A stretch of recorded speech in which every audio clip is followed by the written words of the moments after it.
Check. Fire Stingray. Well, let's take a wheel up and it again. Check. Nekuti ndakazitanga kubva kutara amwe vachiti musiyei achafa nenzara asi chipo changu chandakapiwa natenzi saka chimbondisiya ndimbotsvaka masenzi ameno kune vano makangoma vachita ndigoneni ameno kune vane godo ndaka vanomakava ameno kune vano makangoma vachita ndigoneni ameno kune vane godo ndaka vanomaka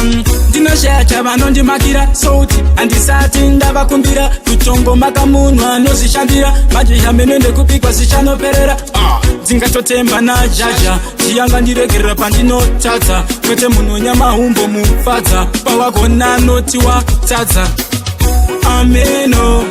kune vanomakangoma vachita ndigoneni ameno kune vane godo ndaka vanomakava ameno kune vanomakangoma vachita ndigoneni ameno kune vane godo ndaka vanomaka semubandita ndimire kufaita ndichadzirova ngoma kusvika zvaita vavhura ziso chafuta segoita mamero ndozo vanoita nekuti ndakazitanga kubva kutara amwe vachiti musiyei achafa nenzara asi chipo changu chandakapiwa natenzi saka chimbondisiya ndimbotsvaga masenzi ameno kune vanomakangoma vachita ndigoneni ameno kune vane godo ndaka vanomakava ameno kune vanomakangoma vachita ndigoneni ameno kune vane godo ndaka vanomaka ndinoshacha vanondimakira souti handisati ndavakumbira kutongo makamunwa nozvishandira majeya meno ndekupikwa zichanoperera ndingatotemba najaja ndiyanga ndiregerera pandinotadza kwete munhu nyamahumbo mufadza pawagona noti watadza ameno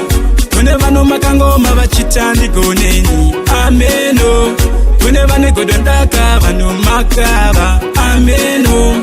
kune vanomakangoma vachita ndigoneni ameno kune vane godo ndaka vanomaka